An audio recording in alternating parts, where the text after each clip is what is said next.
वंदे मातरम युवा साथियों, विशेषकर ऐसे युवा साथी जो पीटीटी काउंसलिंग में भाग ले रहे हैं और उनके एक तो प्रोसेस ये है कि काउंसलिंग से संबंधित मैंने अपडेट पिछले वीडियो में बताया था, डेट से वो चेंज हो गई है, काफ़ी डेट आगे बढ़ गई है। अभी भी आप अपनी 22,000 की फीस जमा कर काउंसलिंग में भाग ले सकते हैं, अपवर्ड मूवमेंट में भी भाग ले सकते हैं। इनके संबंध में मैंने विस्तार से वीडियो बना रखे हैं। आज हम बात करेंगे कि अगर पीटीटी 2023 की जो प्रथम काउंसलिंग है उसमें विभिन्न कारणों से आप प्रवेश प्रक्रिया से बाहर रह रहे हैं तो आपके लिए क्या निर्देश है, काफ़ी इम्पोर्टेंट जानकारी है और जो गोविंद गुरु ट्राइबल यूनिवर्सिटी की तरफ से जारी की गई है। खास करके ऐसे लोग जो अभी किसी कारण से उनका एडमिशन नहीं हो पा रहा है, कंफर्म नहीं हो पा रहा है, उनके लिए क्या निर्देश है तो वो आप ज़रूर यहाँ से देखें। तो ये 3/8/2023 की अधिसूचना है और जिसका विषय है कि पीटीटी 2023 प्रथम काउंसलिंग में विभिन्न कारणों से प्रवेश प्रक्रिया से बाहर रहने वाले विद्यार्थियों ध्यान दें। यानी ऐसे स्टूडेंट जिनका किसी भी कारण से काउंसलिंग में भाग नहीं ले पाए हैं या और कोई समस्या आ रही है तो उनके संबंध में कुछ विशेष दिशा निर्देश जारी किए गए हैं और उसमें आपको क्या करना है, किन किन बातों को ध्यान रखना है। तो सबसे पहले तो मैं बता दूं, पहला पॉइंट है कि पीटीटी 2023 ऑनलाइन आवेदन भरते समय कई लोगों ने गलतियां की है और उन गलतियों के कारण विद्यार्थियों द्वारा जाने अनजाने, यानी मान लो जानबूझ के भी हो सकता है, अनजान भी हो सकता है, कई बार ई मित्र पे फॉर्म भरवाते हैं तो वहाँ भी कुछ मिस्टेक हो सकती है। तो स्वयं की कैटेगरी, विशेष रूप से जाति, लिंग या पूर्व सैनिक आश्रित वगैरह कोई भी कैटेगरी है, अगर मान लो जैसे आपकी जाति किसी रिजर्व कैटेगरी थी और आपने सामान्य भर लिया तो अभी आपका जैसे सिलेक्शन नहीं हो पा रहा है, हालांकि आप रिजर्व कैटेगरी उस हिसाब से आपको होना चाहिए, लेकिन आपका नाम सामान्य में आ गया अगर किसी भी टेक्निकल कारण से, तो उनके लिए कुछ इंपॉर्टेंट जो अपडेट्स है वो मैं आपको बता रहा हूँ कि जैसे किसी भी कारण से आपने अगर कोई कैटेगरी वगैरह उसमें लिंग में मेल फीमेल वगैरह में कोई गड़बड़ कर दी है, गलत अंकित कर दिया है, तो महाविद्यालय आवंटन विद्यार्थियों द्वारा ऑनलाइन भरे गए डाटा के आधार पर अंतरिम रूप से जारी किया जाता है। यानी जो भी महाविद्यालय कॉलेज का आवंटन होता है वो आपकी मेरिट, आपके जाति यानी कैटेगरी, लिंग और अन्य जो भी कैटेगरी है उनके आधार पर होता है। अगर मान लो किसी की कैटेगरी गलत है या उसको आवंटित हो गया है जबकि हिसाब से नहीं होना था, या किसी को आवंटित होना था, रिजर्व कैटेगरी था कैंडिडेट, लेकिन सामान्य भर दिया या लिंग मेल फीमेल में अगर गड़बड़ कर दी, उस कारण से कोई समस्या हो गई है, तो जैसे इसमें लिखा हुआ है कि अंतरिम महाविद्यालय आवंटन सूची में शामिल ऐसे अनेक विद्यार्थी पूर्व में ऑनलाइन भरी गई कैटेगरी के प्रमाण स्वरूप वांछित डॉक्यूमेंट फिजिकल वेरिफिकेशन के दौरान प्रस्तुत नहीं कर पाते हैं और इस कारण जैसे विद्यार्थी प्रवेश प्रक्रिया से बाहर हो जाते हैं। इसका मैं एक सिंपल सा उदाहरण आपको अगर दूँ तो सीधी सी बात है कि मान लो कोई कैंडिडेट है जिसने रिजर्व कैटेगरी है, मान लो एससी का है, जिसकी मेरिट कम गई है, लेकिन उसने गलती से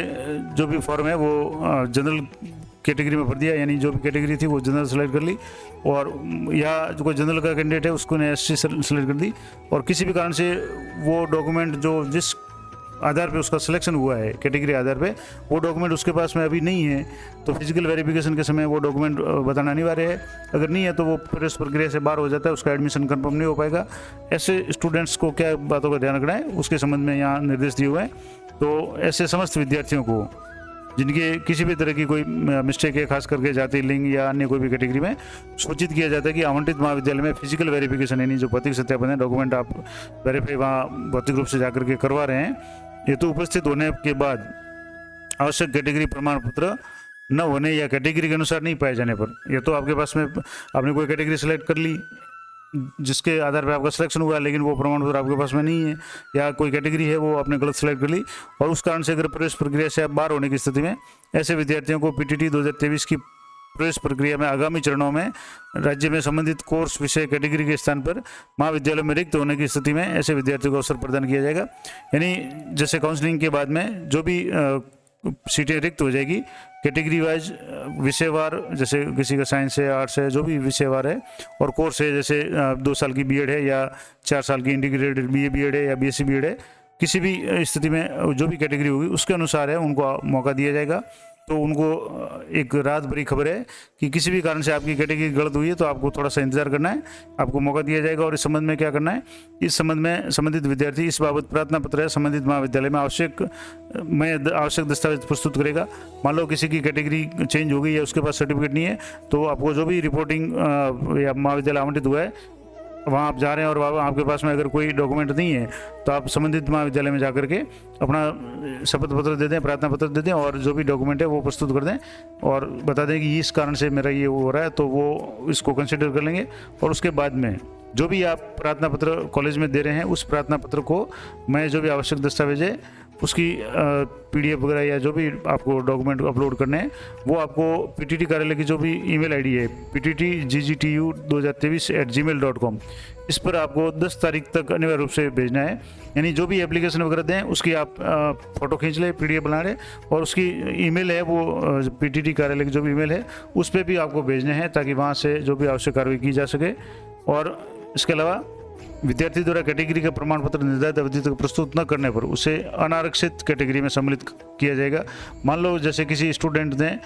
SC की कैटेगरी में फॉर्म भरा या OBC की कैटेगरी में, नॉन क्रीमी लेयर की कैटेगरी में फॉर्म भरा या EWS की कैटेगरी में भरा, लेकिन उसके पास में सक्षम अधिकारी का प्रमाण पत्र या जो निर्धारित अवधि का प्रमाण पत्र नहीं है, तो अब जैसे EWS या OBC की कैटेगरी नॉन क्रीमी लेयर भरी, उसके आधार पर उसका सिलेक्शन तो हो गया, लेकिन महाविद्यालय में जाने पर जब डॉक्यूमेंट मांगेंगे तो आपके पास डॉक्यूमेंट नहीं होगा। तब आपको इसका, अगर ऐसी कंडीशन है और आपके पास में डॉक्यूमेंट नहीं है, तो आपको जो भी रिजर्व कैटेगरी जैसे EWS या OBC है उसमें शामिल नहीं करके अनारक्षित यानी सामान्य वर्ग में शामिल किया जाएगा। और उस मेरिट में अगर आते हैं, सीटें खाली रहती है उस कोर्स और कैटेगरी के वाइज, तो आपको प्रवेश दे दिया जाएगा। लेकिन इसके लिए आपको संबंधित जो भी महाविद्यालय पहले आवंटित हो रहा है वहाँ आपको इसकी प्रार्थना पत्र भी देना है। और सबसे बड़ी बात, जो PTT कार्यालय की जो ईमेल आईडी है उस पर आपको ईमेल अवश्य करना है सभी डॉक्यूमेंट्स और प्रार्थना पत्र के सहित। तो ये इंपॉर्टेंट बात थी। इसके अलावा ये अवसर है वो केवल कैटेगरी परिवर्तन करने वाले विद्यार्थियों को दिए, यानी किसी कारण से उसकी कैटेगरी, जैसे इसमें 2-3 चीज़ें दी हुई है, जाति, लिंग या पूर्व सैनिक वगैरह आश्रित जो सैनिक है उन इस संबंध की कोई कैटेगरी है और वो गलत भरने के कारण उनको कोई समस्या आ रही है तो उन पर ये लागू होगा। पूरक या न्यूनतम आर्हता प्रतिशत वाले अभ्यर्थी पर लागू नहीं होगा। यानी किसी को पूरक है या 12वीं में या ग्रेजुएशन में, या अगर परसेंटेज उसके जो भी मिनिमम होने चाहिए, तो अगर वो नहीं है तो वो इस संबंध में आवेदन नहीं करें, उनको पात्र नहीं माना जाएगा। लेकिन किसी कैटेगरी चेंज के कारण अगर वो अभी वंचित रह रहा है तो वो संबंधित महाविद्यालय में एप्लीकेशन दे। इसके बाद में PTT कार्यालय की ईमेल आईडी पर भी PDF के रूप में जो भी एप्लीकेशन है वो ईमेल करें। और उसके बाद में जो भी कैटेगरी का सर्टिफिकेट होगा तो उसको कैटेगरी का लाभ मिल जाएगा। अगर नहीं होगा तो आपको अनारक्षित यानी सामान्य वर्ग में शामिल करते हुए आपका जो भी है एडमिशन वगैरह है वो हो जाएगा। तो ये इंपॉर्टेंट अपडेट थी। हालांकि ये काफ़ी दिन हो गए, लेकिन कुछ लोगों ने मुझे कमेंट किया था, तो उसके आधार पर मैं आपको ये डिटेल में बता रहा हूँ कि प्रथम काउंसलिंग में अगर किसी कारण से कोई विद्यार्थी बाहर हो जाता है प्रवेश प्रक्रिया से, तो उसको क्या करना है, ये इंपॉर्टेंट बात थी। अपवर्ड मूवमेंट कैसे करना है, उसके क्या नियम होते हैं, इसके संबंध में मैंने विस्तार से वीडियो बना रखे हैं। अगर आपको अपवर्ड मूवमेंट करना है तो उसका प्रोसेस का वीडियो भी मैंने आज ही अपलोड किया है, तो वो भी आप ज़रूर देखें। तो इस तरह के PTT से संबंधित अधिकांश जो भी समस्याएं या इंपॉर्टेंट जानकारी है उसके संबंधित में मैंने काफ़ी वीडियो बनाए हैं, वो वीडियो आप ज़रूर देखें, अपने साथियों को अधिक से अधिक शेयर करें। तो मिलते हैं नेक्स्ट वीडियो में, तब तक जय हिंद, जय भारत।